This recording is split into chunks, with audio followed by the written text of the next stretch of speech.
this is going to be an interesting and much longer subject in the sense that, not merely because I run over time all the time, but because the time frame is you'd expect if you're talking about technology and industrialization is late 19th and 20th century. But in fact, it starts a lot earlier.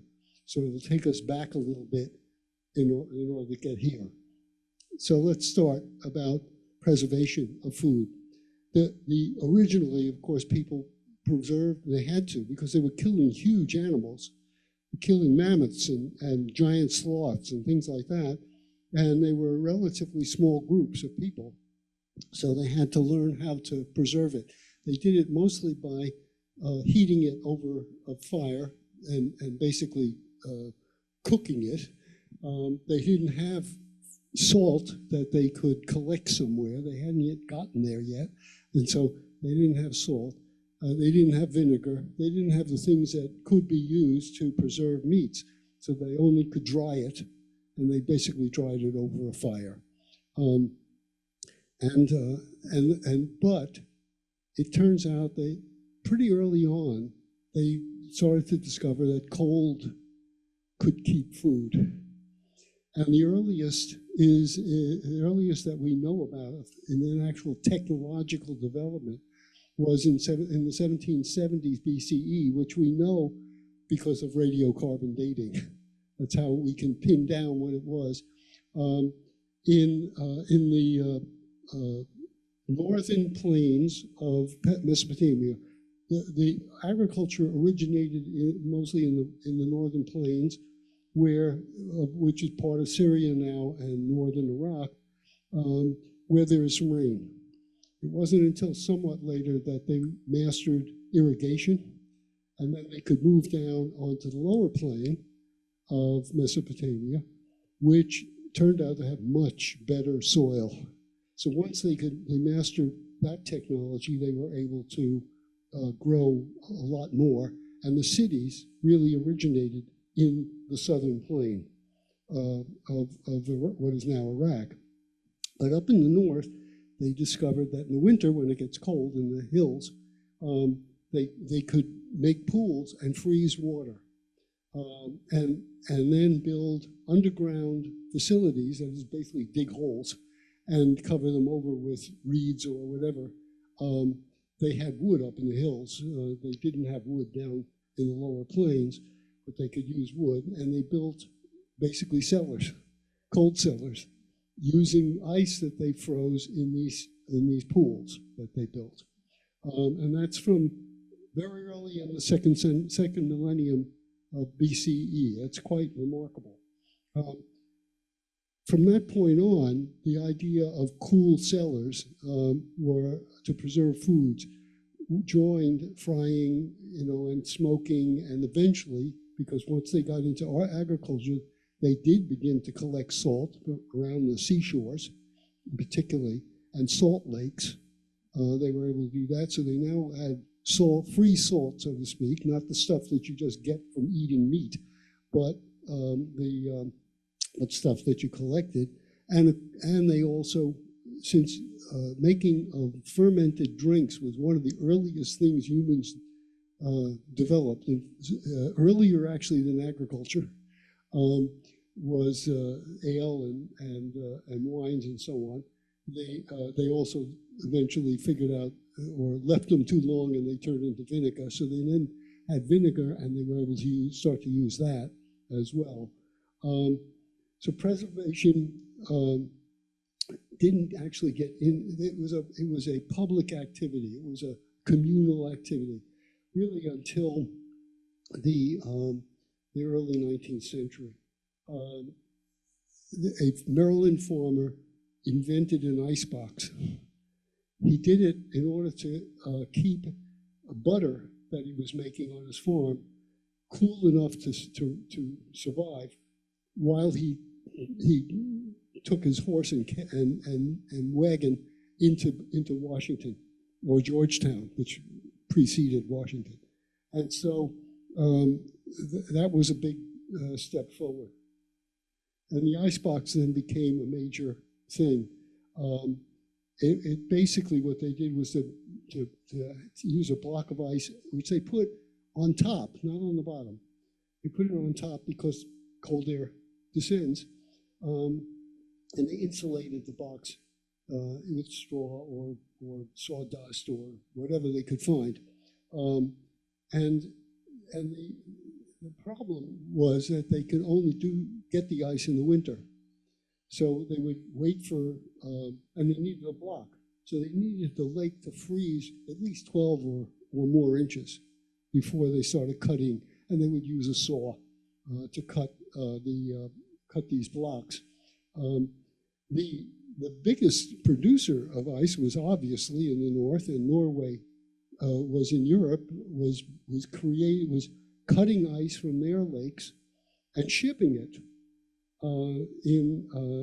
packed in insulation. Of course, they'd lose an awful lot of it in transit, but they were shipping it to England and Scotland and other northern European. You couldn't get it into the Mediterranean; it wouldn't last. But the northern Europeans could get it, right? So you had then the beginning of the development of the ice house. They bring in this ice in a specifically built place with a lot of insulation. They put the food in there and be able to keep it. And it worked very well through the winter and into the early spring. They began to make ice-making machines in the 1850s, both by using compressed gas to cool the water, particularly carbon dioxide. But it made it possible. Once they invented those things, it made it possible to make ice throughout the year. And by the late 19th century, ice boxes were widely used in homes. And icemen delivered blocks of ice a couple of times a week. And so the idea of compressed gas used for making ice went back to the 1740s, but it was where a physician actually experimented with it, but it really only became completely used and useful in the late 19th century. And this is my grandmother's icebox. When I was a little kid living in New York City, we lived with my grandmother, and she had an icebox. The ice went on the bottom instead of the top, I think because she was a little old lady and she couldn't lift it. But the Iceman came twice a week, and he was in a horse-drawn wagon on 103rd and Riverside Drive. And so this was one of my one of the things that I never forgot, that whole ritual of getting the ice in there. And of course, it was where my mother kept the calf's liver, which I would refuse to eat. And there was one instance in which I spent the entire afternoon sitting at the table because I wouldn't eat it and she wouldn't let me get up. So I didn't have a high opinion of ice boxes for a while. Refrigerators were invented in the early 20th century. Wolf, who still has a company, a German company, Wolf, was the inventor of a refrigerator in 1913, and then others. They started using Freon gas in the 1920s. Frigidaire was founded basically in about that time and produced the first self-contained unit. That is to say, it had the Freon and the whole cooling system in the unit itself in 1923. It cost $714. That was when you could buy a Model T for $476. Just to give you an idea that it wasn't widespread immediately. And it really didn't pick up until after World War II. And so that's why the Iceman was still coming in the late 40s. The frozen food, actually, as something which was a common thing, was developed much earlier, and in places where you could do it. In the high Andes, of course, the temperatures drop below freezing every night, and the winds are very dry. And so the Inca developed what we call flash frozen or freeze dried freeze-dried goods. They would put things that they harvested or killed out overnight. They would freeze, and they would dry because of the winds. They'd leave them out during the day, and the winds would take the water, the dew and so on, take the water overnight, and then they'd freeze again. In 2 or 3 days, what you had was a freeze-dried food. And so, and it wasn't so much that people wanted to borrow, they couldn't, unless they wanted to live at 16,000 feet. They couldn't borrow that technology, but they could learn that it was possible to do and that it worked. It kept the food for very long periods of time. When you rehydrated and cooked the food, it wasn't so bad. So that was what was really important about what the Inca were doing. So in Australia in the 1860s, this guy named Mort developed a technique to freeze meat. And he wanted to ship it to London. So in 1868, he started to try to develop something which could sit on a ship and keep the meat cold all the way, which is a long trip in the 1870s, 60s, and 70s.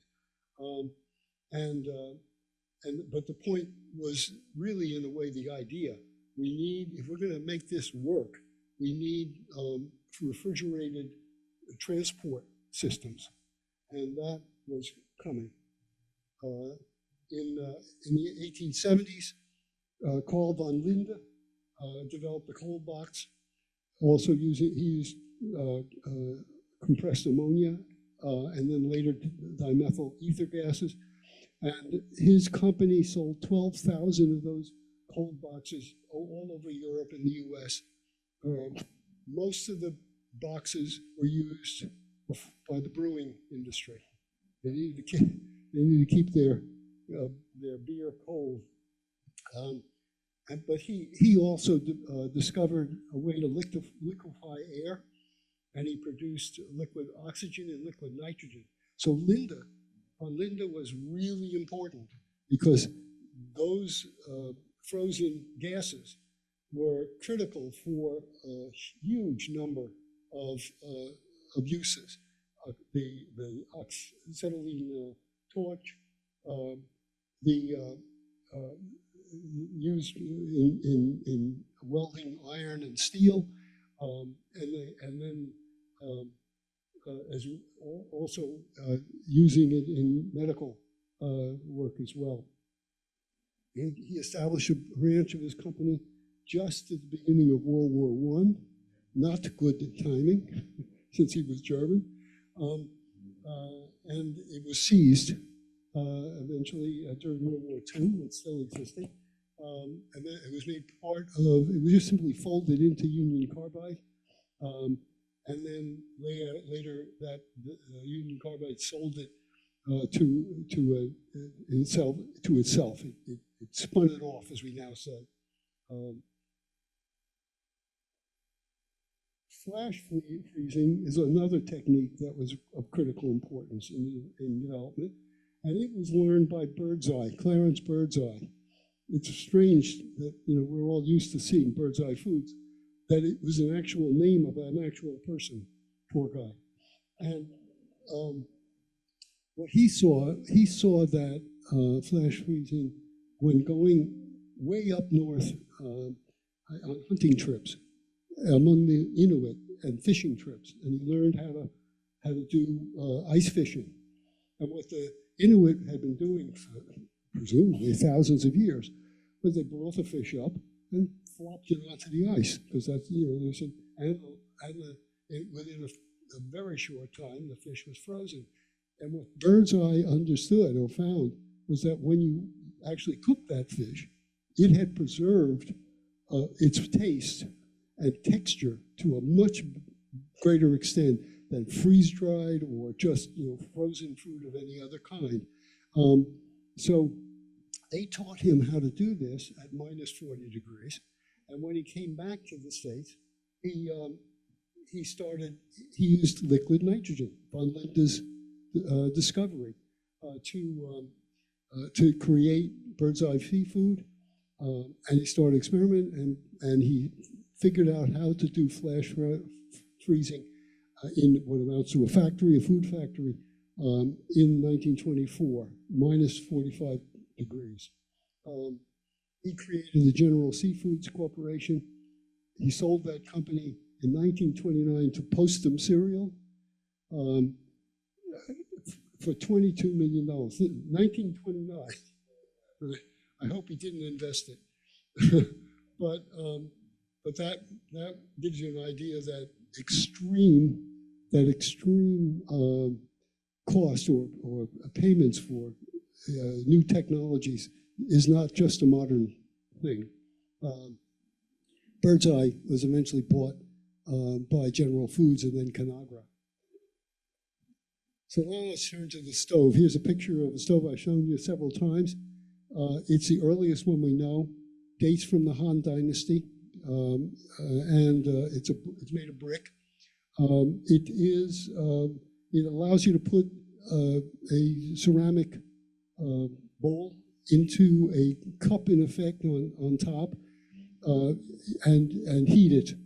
It's very nice, but the heat is always the same. No matter where you are on that stove, your heat is not going to change.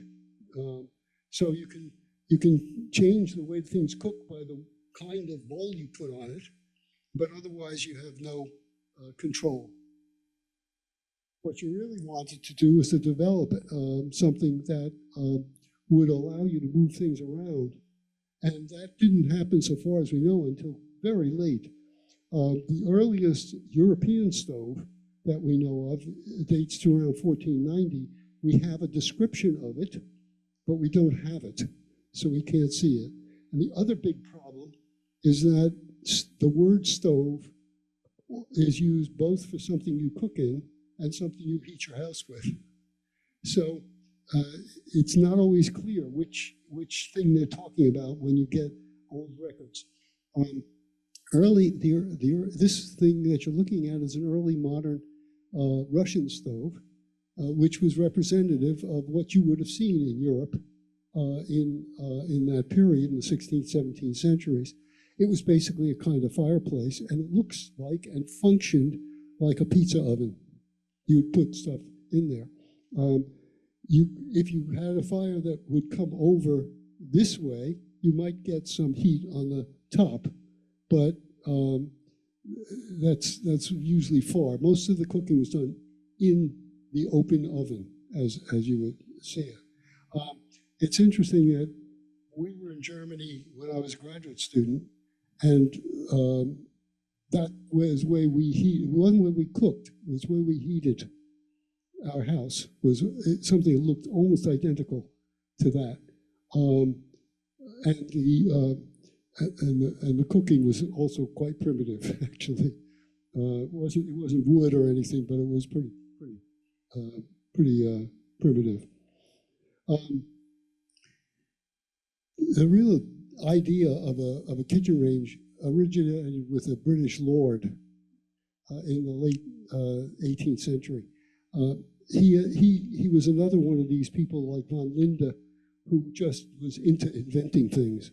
So he developed, for example, a flue. One of the problems with heating your house with a fireplace is that the smoke will often come out and just drift through the house. He developed a flue that allowed that to get rid of that smoke. At the same time, he built a brick oven with a brick kitchen range, but it was so expensive and so elaborate that only people like himself, lords, could and the upper class merchant community could afford it. And ordinary people were still cooking on open fires most of the time. Then the other thing that's interesting is that a number of the inventions of kitchen things, including stoves, were done by women. In the 1850s, Mary Everard, who was an American, invented a stove which could be fired by charcoal or wood.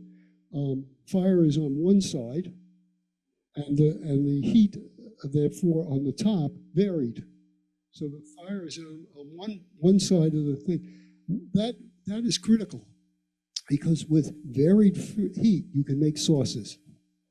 That was critical. The development of that kind of a stove or heating device was critical for the development, for example, of what we take to be French cooking, which has got a lot of different sauces in it. You cannot make a sauce on a very hot flame, on a hot stove. It has to simmer, right?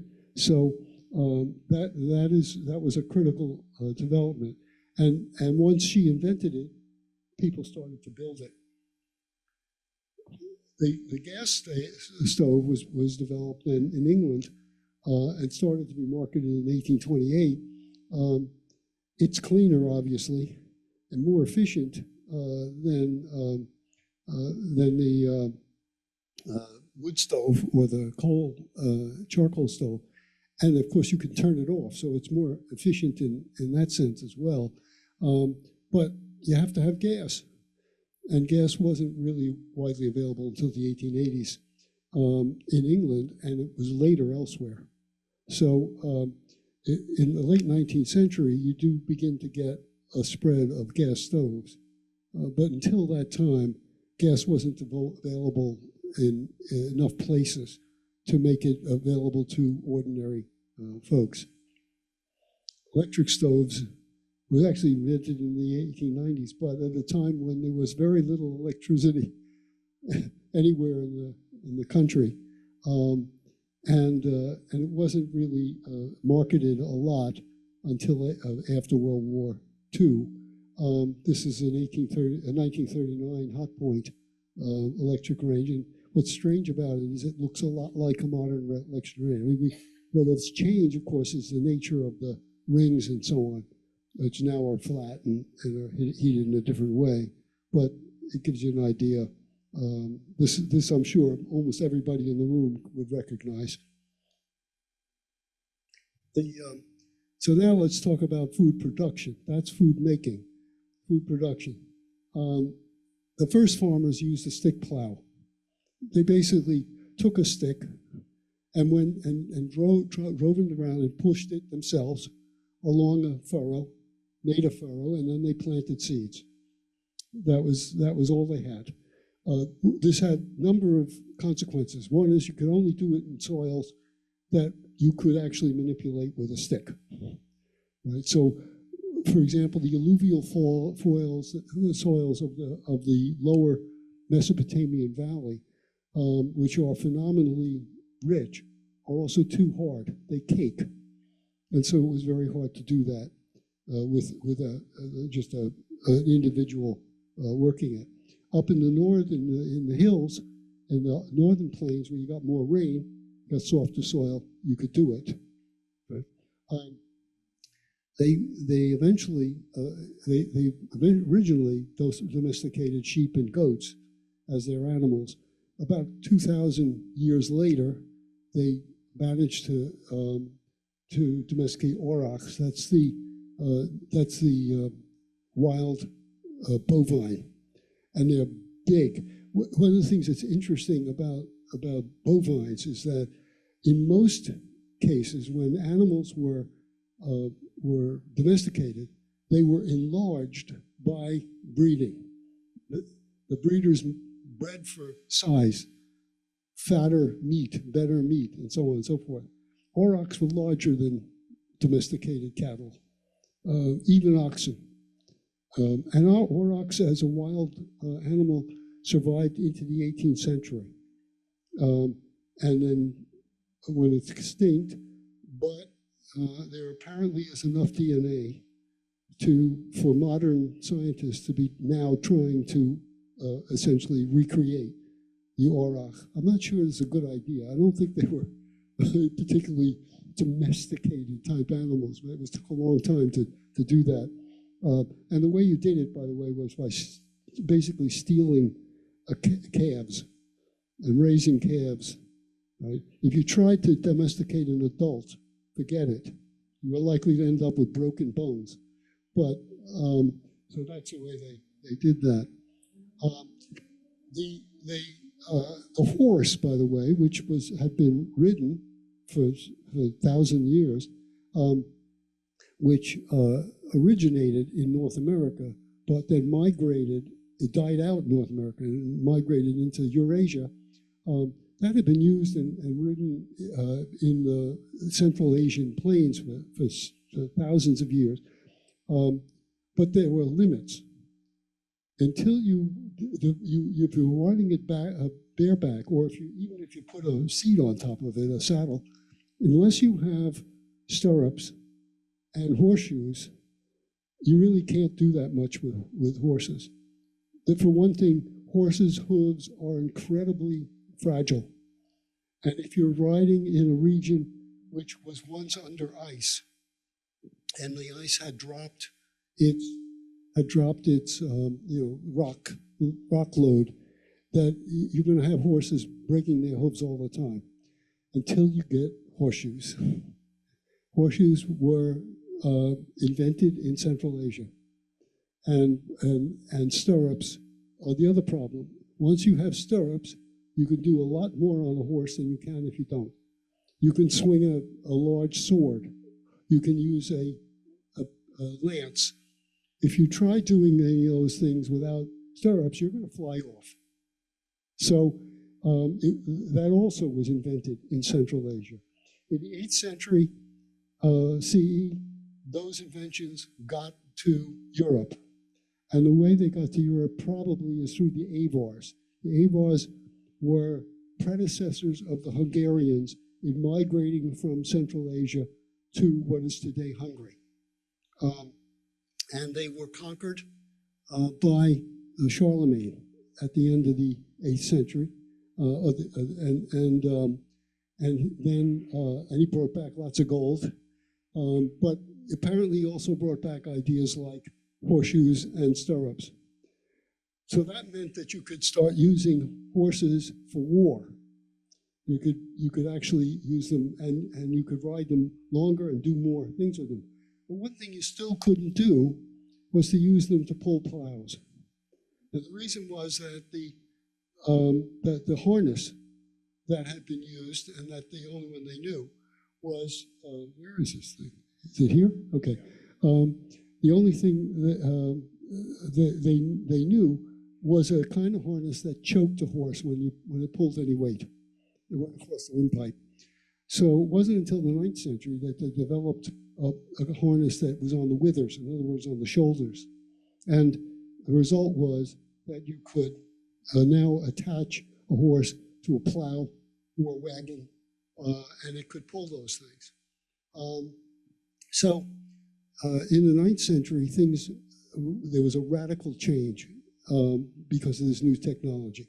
Horses can pull as much as an ox at twice the speed, which meant that if you had them attached to a plow, right, it was going to be much more productive agriculture. And one result of that is that from the 10th century on, so far as we can tell, European population grew by 2% per year. That doesn't sound like a lot, but think about the miracle of accumulated percentages. All the way until the Great Famine in the early 14th century, and then the Black Death in the middle of the 14th century. The European population was growing more rapidly than any other population in the world. And it was mainly because of the horse. The other thing, by the way, the horse did, interaction with horses has effects on our health. Horses are the only domesticated animal that gets respiratory diseases. They get pneumonia. They get all kinds of those common respiratory diseases. And there is a long argument about whether they gave the diseases to us or we gave it to them, since we're the other animal that gets a lot of respiratory diseases. But the other thing that people, when people say healthy as a horse, horses aren't healthy. Horses require veterinarians, right? And it's very probable, by the way, that the development of a veterinary profession or specialists, people who specialize in taking care of animals, really was boosted by the fact that horses became more and more important in the economy. They wouldn't have been bothered with dogs or any of the other things. And cows don't generally need it. It was horses that needed to be, because they were so valuable as work animals. One of the first uses in the development, by the way, of the large horses, of the work horses, the Percherons and the Belgians and so on, was to pull barges along small canals. Not even to, because even before they started to ride them, especially ride them in war and use them in plowing, they were already using them on canals. This gives you an idea. Here's a picture of it, and you can see that this is down on the shoulder. And what this did, by the way, and also something that happened in the 9th century, is that they invented the wheeled plow. The wheeled plow could be much heavier than the old. They used an iron share. They could dig deeper, and they could pull faster. And they were using horses, and they were now they were in European soil, a northern European soil on the North German plain, which stretches from the Ural Mountains all the way to the Midlands of England, is very rich soil. And so the problem was you have to know how to work it, and you have to clear the stones in certain parts, which is why you see a lot of stone fences, right? So this introduction of the horse was of critical importance. The next big change was cattle herding. You would not have seen cattle herds in medieval Europe or early modern Europe. They weren't being, farmers might have 1 or 2 cows. They use them for milk until they would kill them because they were no longer able to produce. They would kill baby, calves of various kinds for meat, but they weren't herds. There wasn't a meat industry. One reason why you couldn't transport it. When you killed an animal, you had to eat it. You could dry it. Eventually, you could cool it, keep it cool, but you couldn't ship it because you had to keep it cool. So it wasn't until the 1870s, and mostly in this country and in Latin America, that you begin to get large herds of cattle. And an important part of that was the development of the Chicago stockyards, starting in the 1860s, and the railroads. So you could move living cattle to the stockyards to be slaughtered, and then you could, if you could figure out how to move the meat, you could move the meat out by railway. And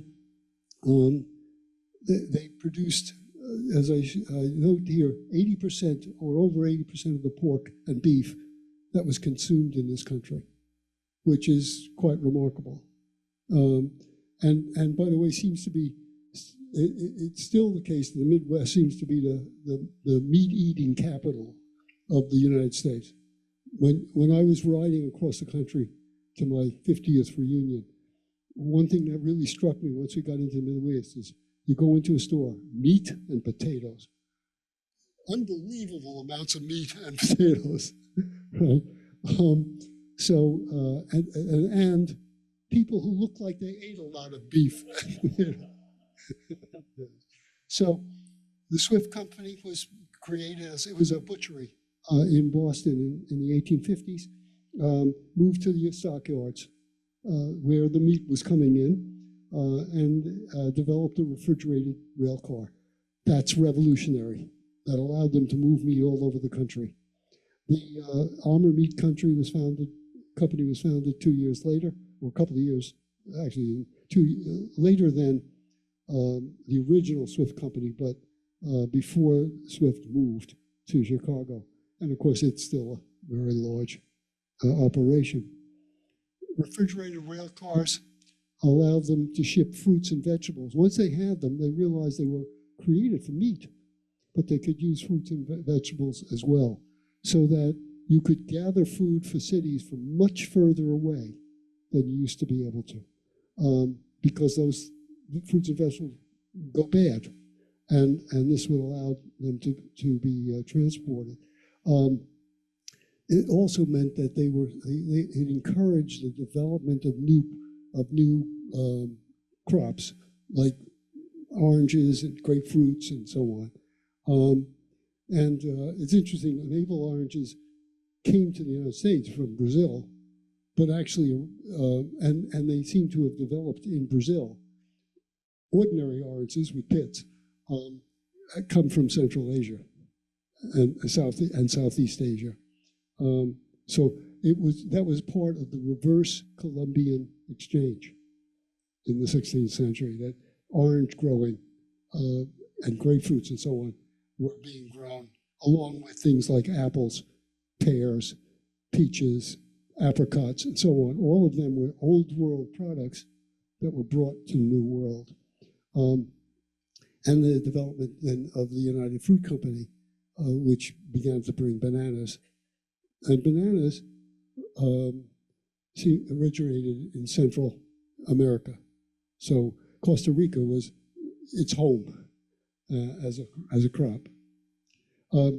Sugar, as I said earlier, people didn't have access to sugar as a product that they could use before the Middle Ages, before they made contact with Indonesia and the Philippines, where they were growing sugarcane, where sugarcane originated. And sugar was one of those spices that was brought to the West in small amounts and at extraordinarily high prices, like black pepper and other kinds of things that were brought from the Far East. And as part of the Columbian exchange, they started taking the plants and finding new places to plant them. Right? So the Portuguese started planting them in the Canary Islands and other islands that they controlled in the Atlantic, and eventually, of course, in the Caribbean, and then in the southern U.S. and so on. So sugarcane now becomes a bulk product, starting really in the 19th century, and they start to use it for more things than just sweetening food. And they start to use it to make candy, and eventually invent machines to make candy. So John Curtis invented chewing gum, and then Wrigley took that sap-based gum and made spearmint and juicy fruit gum in the 1890s. And then he started to develop his company that eventually we all knew about, and which gave him also an access to a baseball team, or two, or three. In 1865, Wunderlich, who was a German immigrant, founded a candy company.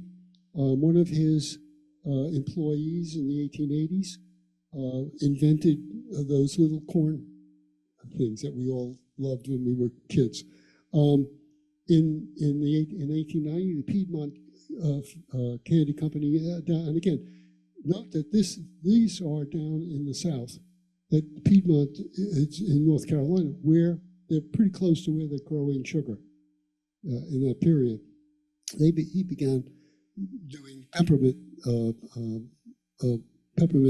puffs, and sugar consumption doubled, and teeth fell out, I suppose, from 1880 to 1915. That's not a very long time for the doubling of the consumption of a food. Chocolate came from Central America and Central Mexico. The Aztecs made a bitter chocolate drink from it with a lot of spices. It was obviously discovered when the Aztecs were conquered, and the Europeans sent it back home, part of the Columbian Exchange, in effect, and the Europeans made it at the beginning just the same way that the Aztecs did. It was a bitter drink. But then they began to sweeten it in the later 16th century. It took them almost a century to do it, but they finally started to do that. And they also created hot chocolate shops, which were in competition with coffee shops, and were of critical importance in cultural affairs because people gathered in them. They were like coffee shops in that sense. And then the American company, Hannon Company, was founded by Hannon and Dr. James Baker in Boston in 1764. Hannon died when he was off trying to buy cocoa from the West Indies in 1779. Baker took it over. He bought out Hannon's widow and renamed it the Baker Chocolate Company, which we still deal with. Anytime you go to buy any kind of baking chocolate, for example, it's likely to be Baker chocolate. One of his employees, whose name was German, invented a sweetened baking chocolate, which then was used to make German chocolate cake. I always thought German coffee cake was German. No, it was just named for this guy who was named German. Hershey got into it, and he had a candy company in Lancaster, PA. He went to the Great World Exposition in Chicago in the 1890s, and he saw that German chocolate-making machinery. He founded Hershey Chocolate Company and produced the first chocolate bar in 1894. And then Hirschfeld, a couple of years later, invented the Tootsie Roll. And one of the things to keep in mind is that in those days, chocolate was a winter product because in the summer it would melt, right?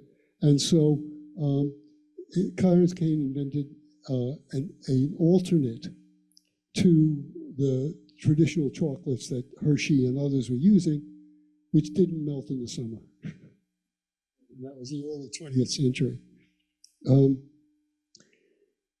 Processed foods really, in a way, start in the mid-19th century with margarine, which was made from it was made from tallow, which is animal fat, and it was invented basically for the army, which couldn't keep butter and wanted to take butter with it, but couldn't do it because it would go bad. So margarine wouldn't go bad, and the army could pack it as part of their food when they were on some kind of a campaign. And also, it was cheap, and the poor could afford it, and they couldn't afford butter. So it was made from this waste fat that would have been otherwise thrown away or used. Tallow is also used for things like sautéing. It was that kind of a product. Crisco, which is made from animal fats, and it was invented in 1911. So that, again, it was a way to use calves' feet, which would otherwise be thrown away. You rendered them, they produced a fat, and you made that into Crisco. It makes you feel a little strange when you're baking.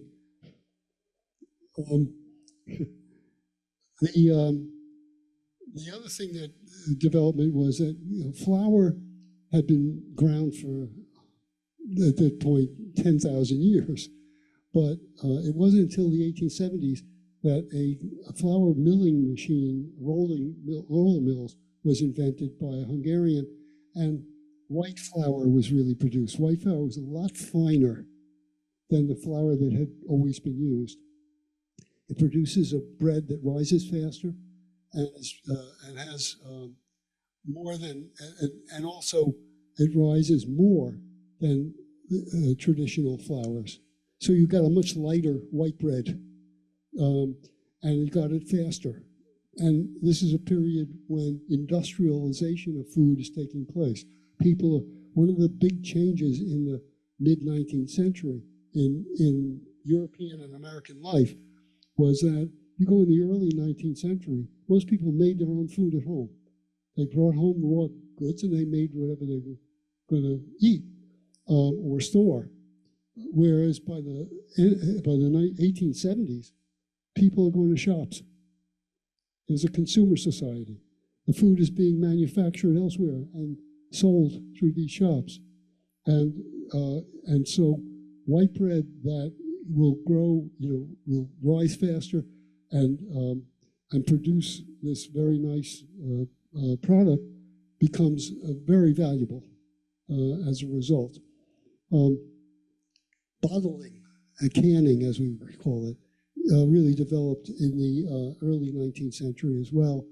It really took off when mason and ball jars were invented in the late 1850s. It allowed everybody to can and changed an enormous amount. At about that time, Gail Borden, who was male, not female, invented a way of canning milk. So now milk, which you could never transport very long or keep very long, could now be kept for a long time. And Borden, of course, became eventually a big company. He did it for the Union Army before the war, but it was an important part of the rations of the Union Army during the war. Food fads start to take off in the 19th century, the second half. And a lot of them are connected to religious movements, particularly various kinds of Christian movements. A lot of the things like Adventists and other Christian sects that we all know about now really originate in the 19th century. They don't go that far back.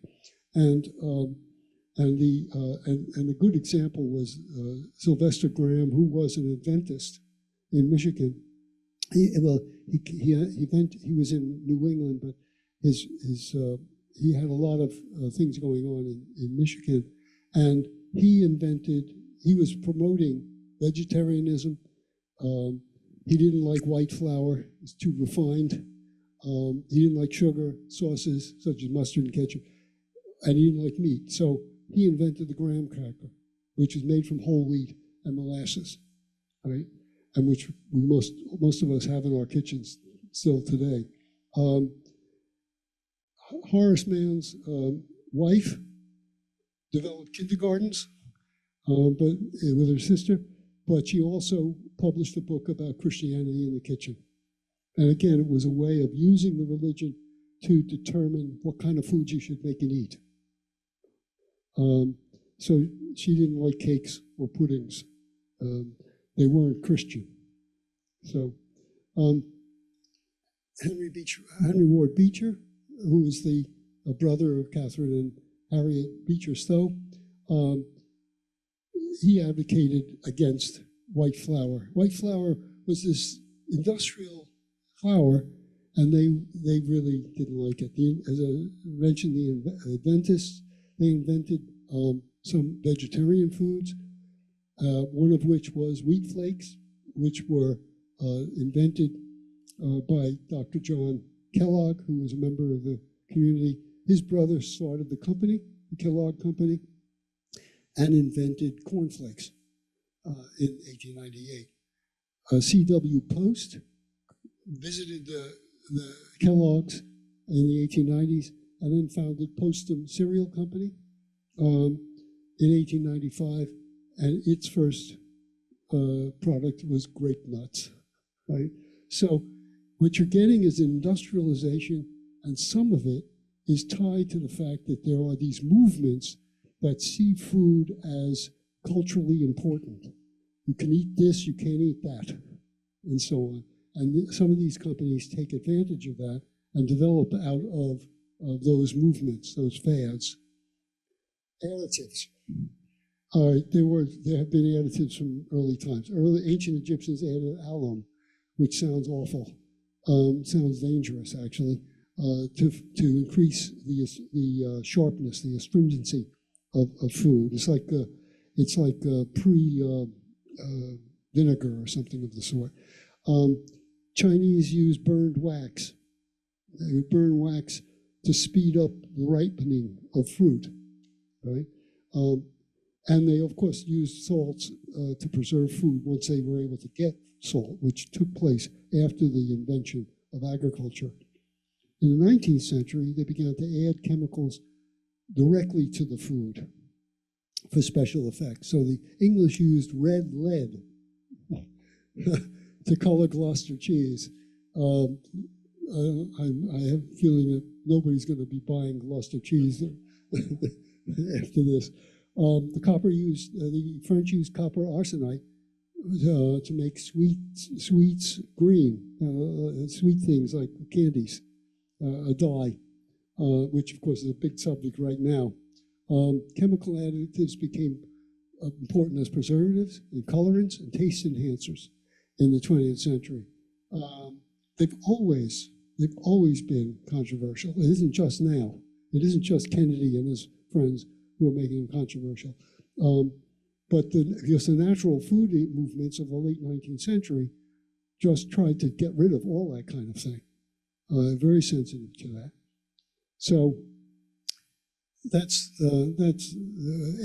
what has happened with additives. I need to finish up, and I'll just be as quick as I can. I want to sort of summarize what has happened to us, or what we have done to ourselves by inventing all this cooking and foods. By domesticating animals, we were living with animals, and we therefore got a lot more disease than we had ever gotten before, than hunter-gatherers ever got. Hunter-gatherers weren't hanging out with animals. They were killing them, but they weren't living with them. The result was respiratory diseases, various kinds of viruses and bacteria just weren't passed back and forth between the animals until agriculture and domestication. We didn't eat processed grains. We didn't eat dairy products. We didn't eat salt. We didn't eat butter before the advent of agriculture. So hunter-gatherers weren't obese, and they didn't have coronary disease. We can tell this from their DNA that we can now recover from their bones. They also didn't get cavities. But their teeth were different from ours. They were aligned differently. They were edge to edge, not one behind the other. And the reason for that was that they were tearing at meat and tough vegetable products. And we grind them. They didn't. Right? But those teeth were better shaped than ours. They also lived longer than early agriculturalists. We didn't start really catching up with what hunter-gatherers achieved in terms of life expectancy until the late 19th century and the advent of sanitation, particularly. And improved diets. The hunter-gatherers got their fats from the fat from animals, but the fat from wild animals is not as much as the fat from domesticated animals.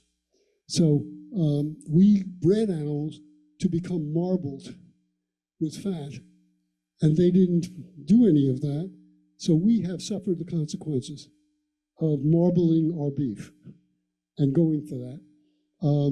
Having bought a couple of steaks this morning, I'm guilty as charged.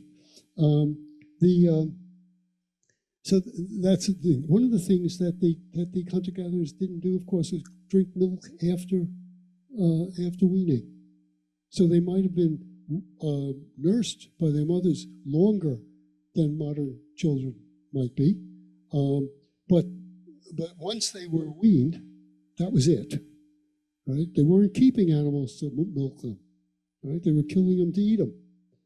And a result of that is that a very high percentage of the world population turns out to be gluten intolerant. Some change that takes place after weaning that makes you react to milk products, to lactose.